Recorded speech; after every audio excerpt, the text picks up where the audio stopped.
Dans la douce lumière d'un matin paisible, la petite ville semblait encore engourdie par le sommeil. Le soleil filtrait tendrement à travers les feuillages des arbres, peignant des reflets dorés sur la route poussiéreuse. Le chant lointain d'un coq résonnait comme une chanson familière, rappelant aux habitants le début d'un nouveau jour.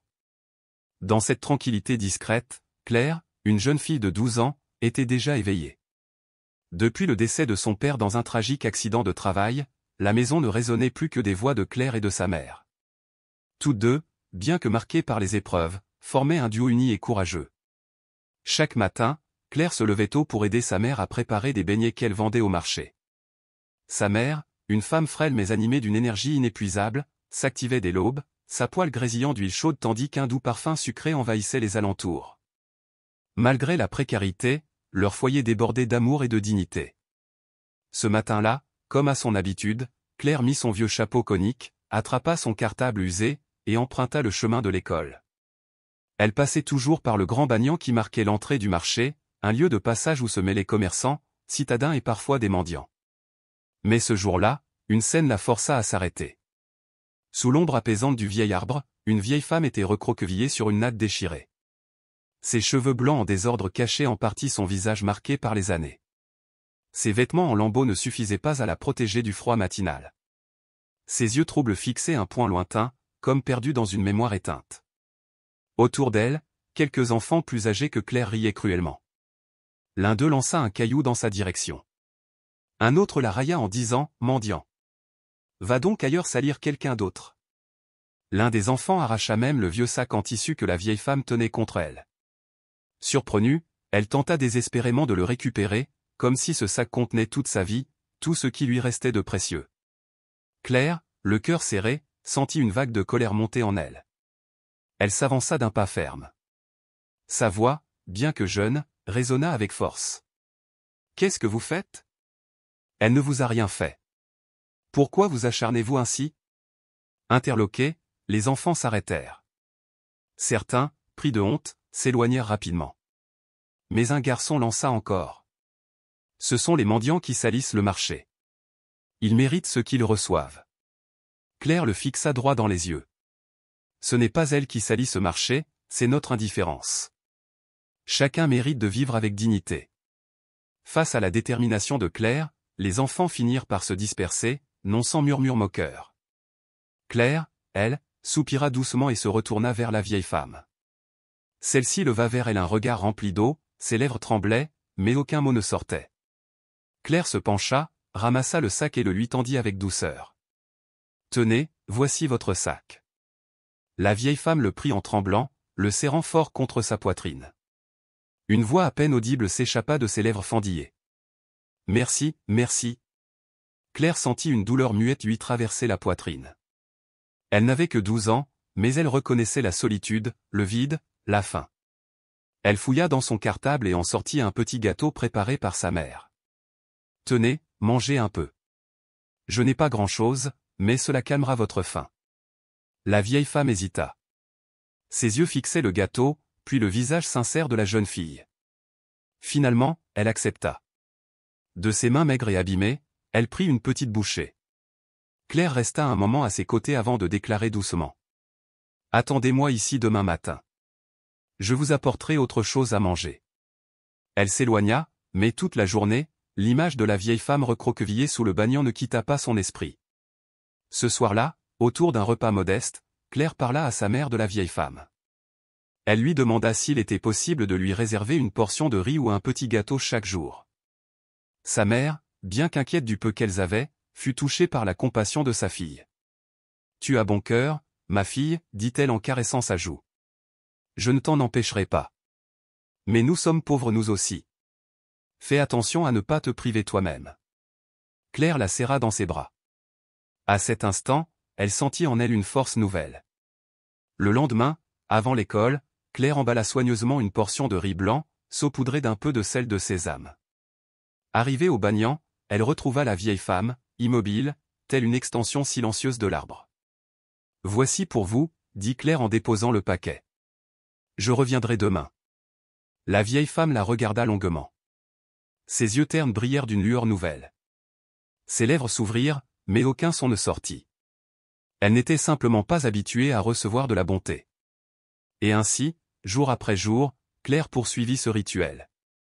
Elle se levait à l'aube, aidait sa mère, préparait un repas simple et allait à l'école, s'arrêtant toujours sous le banyan. Lentement, la vieille femme commença à lui parler. Elle raconta par bribes une vie autrefois heureuse, une maison pleine de rire, un fils qu'elle aimait tendrement, mais qu'elle ne parvenait plus à nommer. Après un accident, sa mémoire avait décliné. Elle errait sans but, vivant de la charité des passants. Claire écoutait en silence, le cœur oppressé. Et parfois, elle se demandait, si un jour sa propre mère se retrouvait dans cette détresse, que ferait-elle? Cette pensée ne fit que renforcer sa volonté d'aider. Elle ne raconta rien à personne. Elle faisait simplement ce qu'elle pouvait, jour après jour. Peu à peu, les gens du marché remarquèrent. Certains louaient son geste. D'autres la critiquaient, disant qu'elle gaspillait de la nourriture pour une vieille inutile. Mais Claire n'écoutait pas. Elle continuait. Chaque fois qu'elle voyait la vieille femme sourire faiblement, les yeux illuminés par une chaleur oubliée, Claire sentait son propre cœur s'emplir d'une lumière douce. Un matin, une pluie battante s'abattit soudainement sur la ville. Inquiète, Claire courut vers le banyan. Elle trouva la vieille femme blottie sous un stand, tremblante, transie de froid.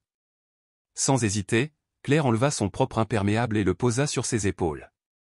Puis elle courut chercher sa mère. Ensemble, elles ramenèrent la vieille femme à la maison. Ce soir-là, elles lui préparèrent du porridge chaud, la couvrirent d'une grosse couverture, et veillèrent sur elle. Quand elle se réveilla, fiévreuse mais en sécurité, la vieille femme tendit la main vers Claire, la voix tremblante. « Tu es mon petit ange. Je ne sais comment te remercier. » Claire sourit, secoua la tête. « Vous n'avez pas à me remercier. Reposez-vous. C'est tout ce qui compte. » Dans cette modeste maison, sous un toit fragile, quelque chose d'invisible venait de naître. Un lien. Un amour silencieux. Une tendresse au-delà des mots. À partir de ce jour, leur vie ne fut plus jamais la même. La vieille femme resta dans la pièce que la mère de Claire utilisait pour entreposer des affaires. Un coin simple, mais désormais empli de chaleur. Chaque soir, Claire et sa mère prenaient soin d'elle, discutaient, riaient parfois. Le passé de la vieille femme restait flou, mais elle n'était plus seule. Et dans cette maison au bord de la rivière, une famille s'était reconstruite. Pas par le sang, mais par l'amour. Par un geste d'enfant devenu miracle.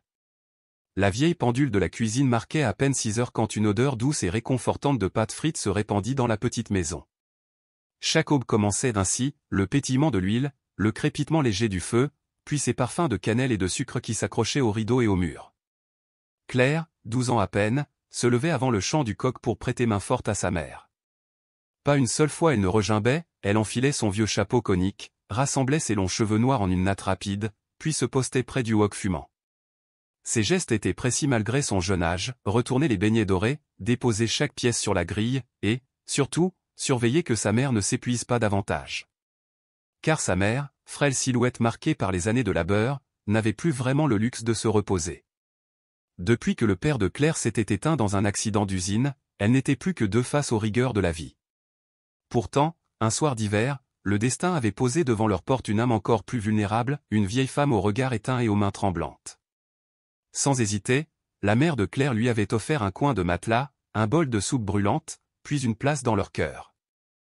Les premiers jours, l'aïeule restait silencieuse, comme figée dans le brouillard de ses propres souvenirs. Mais sitôt Claire l'approchait, lui racontait l'école, ses bonnes notes, les farces de ses camarades de classe, alors les yeux éteints de la vieille se mettaient à scintiller discrètement. Il suffisait d'un détail, un compliment de l'instituteur, un petit poème appris par cœur pour que l'étincelle revienne et que ses lèvres se soulèvent dans un sourire timide. Ce changement quasi imperceptible galvanisait Claire, elle se promettait, soir après soir, de lui offrir de nouveaux récits afin d'entretenir cette lumière renaissante. Les dîners devinrent bientôt un rituel sacré. La table une simple planche posée sur 2 tréteaux au croulet sous les bols de riz et les légumes sautés que la mère de Claire préparait avec un soin poignant. À chaque bouchée, Claire ressentait cette chaleur fraternelle qui transperce la pauvreté. Sous la lampe vacillante, 3 silhouettes se tenaient serrées, 3 battements de cœur qui refusaient de se laisser abattre. Pourtant, la précarité ne se laissait pas ignorer. Offrir un toit à une personne supplémentaire était un acte d'une générosité héroïque mais aussi un poids très concret, davantage de riz à acheter, davantage de bois à brûler, davantage de nuits à se lever avant l'aube pour frire les beignets. Souvent, la mère de Claire se glissait hors du lit vers 3 heures du matin. Dans l'obscurité, ses traits fatigués se devinaient à peine sous la lueur morne de la bougie. Claire, les paupières encore lourdes, la suivait parfois en silence, sentant une alarme sourde résonner dans son cœur d'enfant.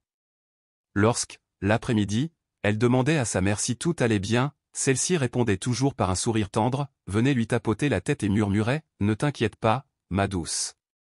Aider les plus fragiles, c'est la moindre des choses que puisse faire notre famille. » Ces phrases simples nourrissaient en Claire une admiration farouche.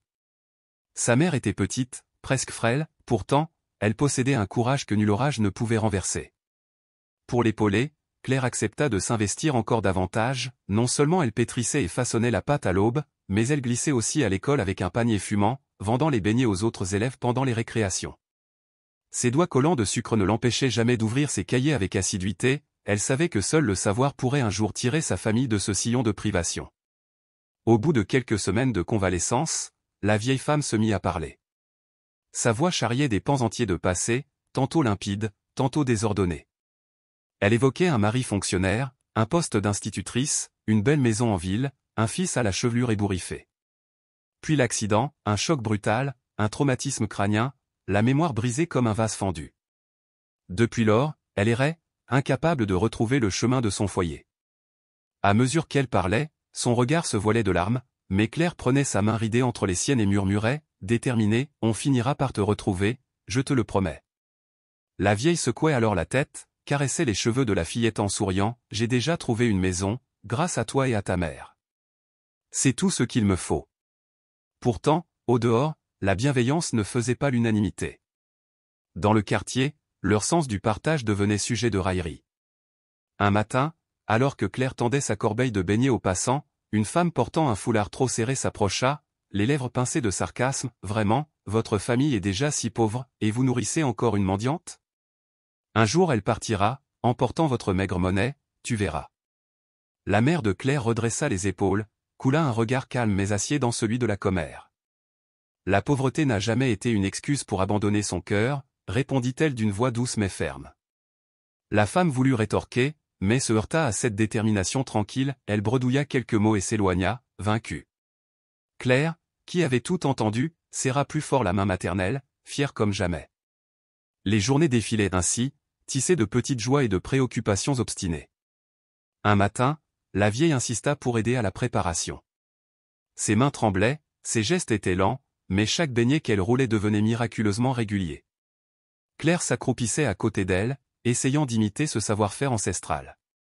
Souvent, un gâteau se retrouvait bancal, elle éclatait de rire, rire clair qui remplissait la maison d'une lumière neuve. Rapidement, la grand-mère devint une pièce essentielle du puzzle familial. Les soirs, quand la brise faisait frissonner les eaux de la rivière voisine, Claire et elle s'installaient sur le perron, observant la lune se hisser au-dessus des branches. La vieille parlait des fêtes d'antan, des lanternes rouges suspendues aux auvents, des élèves turbulents qui se glissaient sous les pupitres. Claire buvait ces mots comme l'on boit une source fraîche.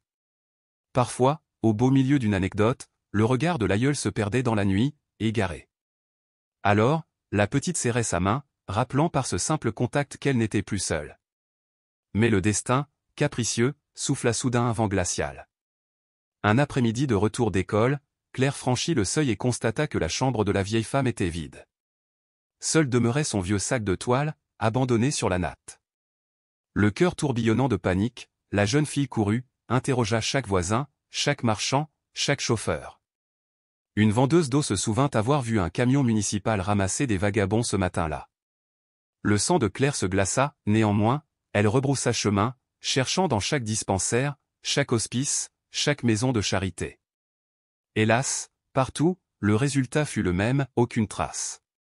À partir de ce jour, Claire perpétua un petit rituel, avant l'aube, elle préparait une ration de riz, la rangeait soigneusement dans une boîte en bambou et la portait jusqu'au banc de pierre, sous l'ancien banyan au début du marché.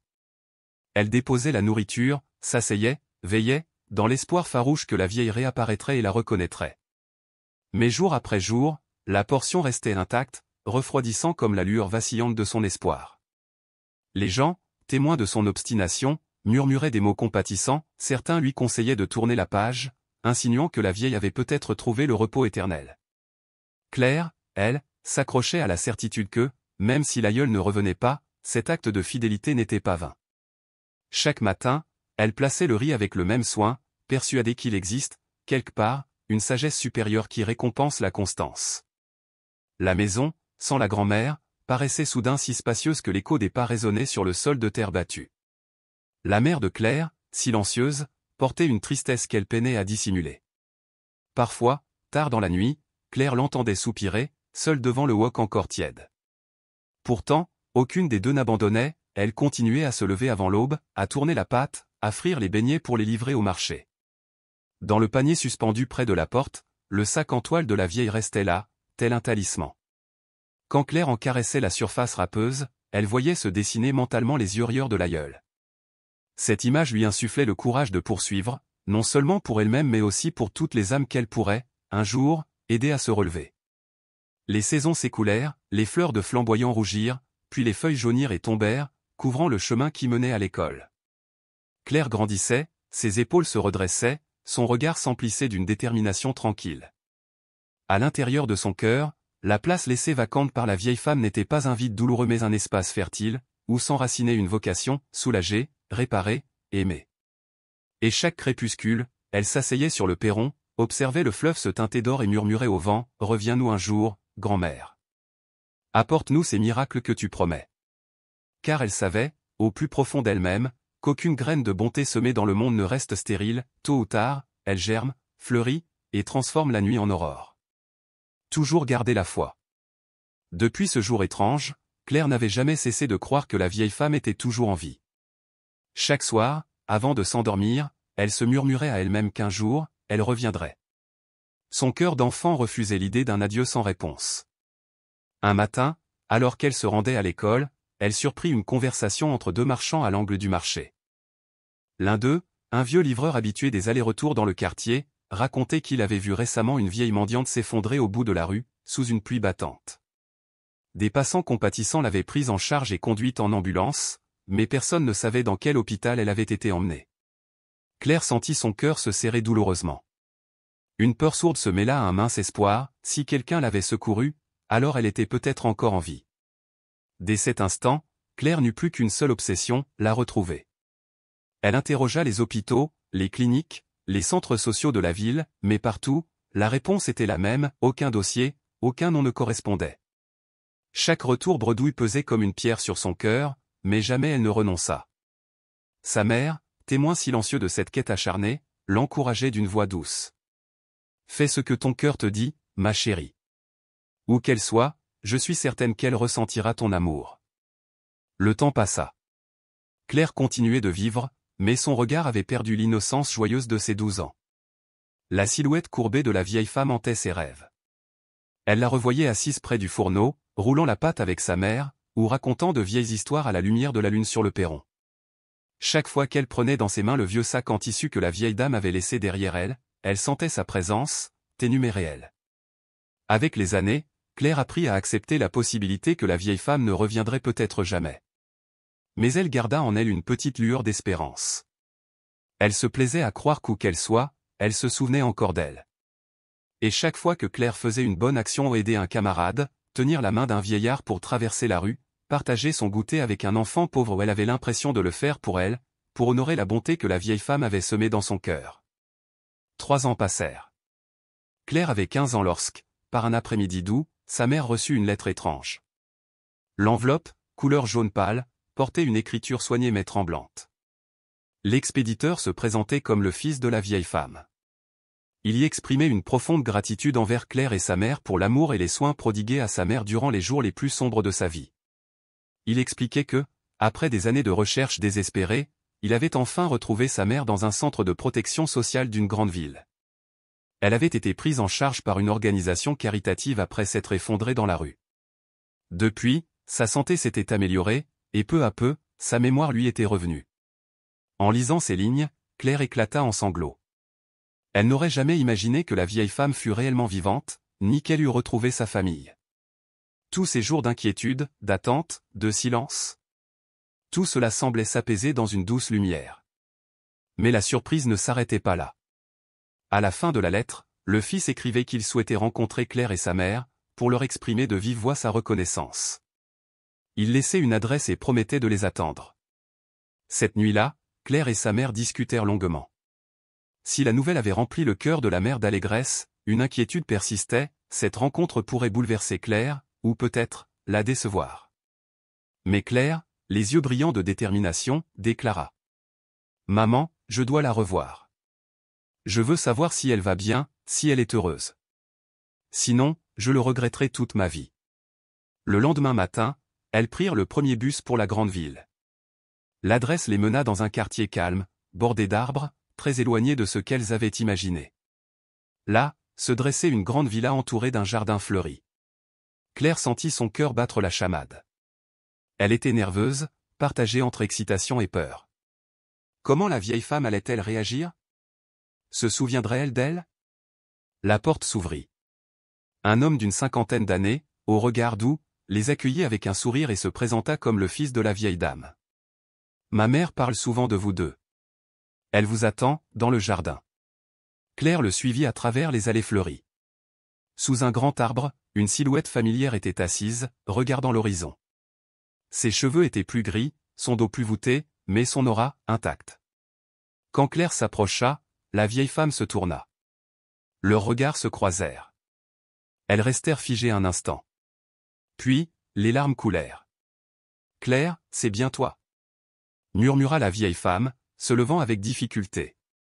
Claire courut vers elle, l'enlaça comme une enfant, son visage enfoui dans son épaule fragile. « Grand-mère ? 3 ans. 3 ans que je te cherche.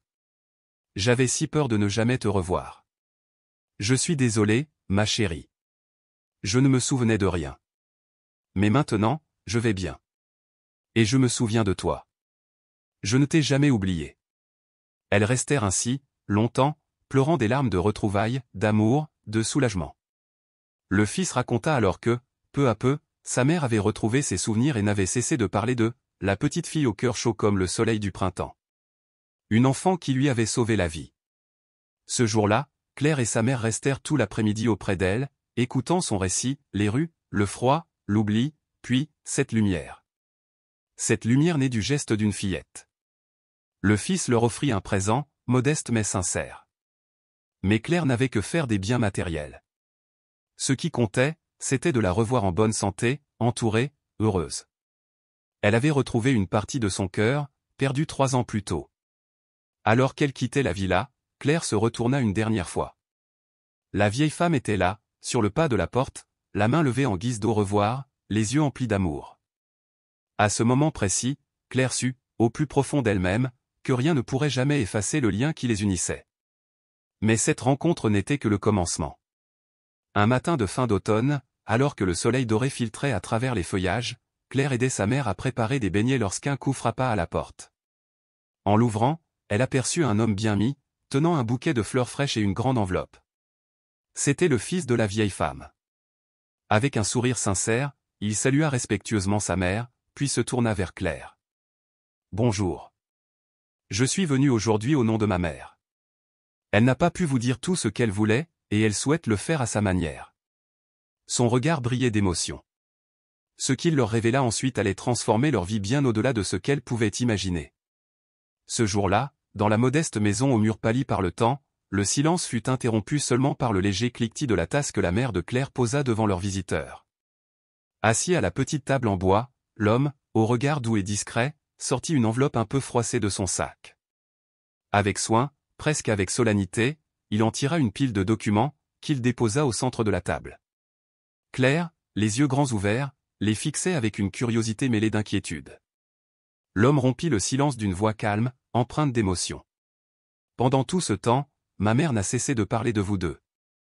Pour elle, Claire, tu n'étais pas seulement une bienfaitrice, tu étais comme une nièce. Une âme précieuse qu'elle n'oubliera jamais. Elle a beaucoup réfléchi, et elle a voulu laisser à votre famille un cadeau, un témoignage de sa reconnaissance pour la lumière que vous avez apportée durant ces jours les plus sombres. » Il fit alors glisser les papiers en direction de Claire et de sa mère. Cette dernière les saisit lentement, comme si elle avait peur de briser quelque chose de sacré. Lorsqu'elle lut les premières lignes, ses yeux s'agrandirent de stupeur. Ce sont ce sont les papiers de propriété d'une maison, murmura-t-elle. Une maison. Une vraie maison. Située à la périphérie de la ville, entourée d'un petit jardin, accompagnée même d'un compte épargne conséquent. Une sécurité. Une vie nouvelle. Claire, bouleversée, secoua la tête avec vivacité. Sa voix tremblait, presque étranglée par les émotions. Je ne peux pas accepter. C'est bien trop. Je vous ai aidé par amour, jamais pour recevoir quoi que ce soit en retour. L'homme l'observa avec une tendresse sincère dans le regard. Il répondit doucement. Je comprends. Mais ma mère est très déterminée. Elle disait souvent que sa vie avait changé grâce à vous. Rien de ce que je pourrais faire ne serait à la hauteur de ce que vous lui avez offert. S'il vous plaît, acceptez. Ce n'est pas qu'un cadeau. C'est une bénédiction. Une manière pour elle de vous dire « Je vous aime ». Je vous remercie. La mère de Claire restait silencieuse. Elle tenait la pile de papier entre ses mains fines qui tremblaient légèrement. Ses yeux, remplis d'une tristesse douce et d'un amour profond, se posèrent sur sa fille. Claire, je sais que tu hésites, mais regarde plus loin. Ce n'est pas seulement une opportunité pour nous. C'est aussi une manière pour cette vieille femme de trouver la paix. Parfois, accepter l'amour d'autrui, c'est aussi leur permettre d'aimer pleinement. Les larmes coulaient déjà sur les joues de Claire, silencieuse, sincère. Elle comprenait. Oui, elle comprenait. Après quelques instants, elle leva les yeux et hocha la tête. Merci, grand-mère, murmura-t-elle avec une émotion contenue. J'accepte ce don. Mais je vous promets, je trouverai un moyen de vous remercier, vous et votre famille. Un sourire sincère se dessina sur le visage de l'homme, comme s'il attendait ces mots depuis toujours. Si tu le veux, tu peux venir rendre visite à grand-mère quand tu veux. Elle serait si heureuse que tu nous considères comme ta famille désormais. À partir de ce jour, la vie de Claire et de sa mère prit un tournant inattendu. La petite maison, nichée en bordure de la ville, devint leur havre. Avec son jardin verdoyant, ses fleurs sauvages et son porche en bois, elle offrait l'espace et la sérénité que les deux femmes n'avaient jamais connus. La mère de Claire, forte de ce nouveau départ, investit ses économies pour agrandir son modeste commerce de beignets. Grâce à l'aide bienveillante de leurs nouveaux voisins, elle ouvrit un stand plus spacieux, attirant chaque jour plus de clients. Quant à Claire, elle n'eut plus à s'inquiéter des frais de scolarité. Les études, qui semblaient autrefois un luxe inaccessible, furent entièrement prises en charge par une fondation caritative liée à la famille de la vieille dame. Elle put se consacrer à son rêve avec ferveur, devenir médecin. Non pas pour la gloire, mais pour rendre ce qu'elle avait reçu. Et malgré les cours, les examens et les journées remplies, Claire n'oublia jamais celle qui avait changé sa vie. Chaque mois, elle se rendait chez la vieille femme, désormais logée dans une maison paisible, entourée de soins et d'attention. Elle s'asseyait souvent sous le grand arbre du jardin, les mains entrelacées, parlant de tout et de rien, riant, se souvenant, se confiant. Un jour, alors que Claire tenait doucement la main ridée de la vieille femme, celle-ci lui murmura avec des yeux brillants. « Tu m'as offert bien plus que tu ne le crois. Une simple gentillesse peut illuminer une vie entière. Tu en es la preuve vivante. » 3 ans passèrent. La vieille femme finit par s'éteindre doucement, dans son sommeil, paisible. Pour Claire, ce fut un chagrin immense, mais aussi une transition. Sa vie, d'enfant pauvre, était devenue celle d'une jeune femme forte, instruite, pleine d'avenir. Elle n'était pas seulement plus riche matériellement. Elle était surtout devenue riche de valeurs, le don de soi, la gratitude, la générosité. Chaque fois qu'elle posait les yeux sur la maison de sa mère, sur le jardin fleuri, sur les 2 étals de beignets débordant de clients fidèles, Claire souriait. En silence, elle murmurait une prière de reconnaissance. « Maman, dit-elle un soir en rentrant, je pense souvent à elle. Sans cette vieille dame, nous ne serions jamais arrivés là. » Sa mère, les mains encore couvertes de farine, s'approcha et lui caressa tendrement la joue. « Oui, c'est un miracle. Mais tu sais, Claire, le plus grand miracle, ce n'est pas ce qu'elle nous a donné. C'est ton cœur. C'est ta bonté qui a attiré ce miracle dans nos vies. » Leur histoire, celle de Claire et de la vieille femme, touchait peut-être à sa fin, mais ce qu'elle laissait derrière elle allait bien au-delà d'un simple souvenir. Elle devenait un héritage. Une preuve que dans un monde souvent indifférent, la gentillesse peut encore tout changer. Claire, cette petite fille qui apportait autrefois un bol de riz à une vieille mendiante chaque matin avant l'école, écrivait désormais un nouveau chapitre de son existence. Un chapitre fait de lumière, de partage et de miracles.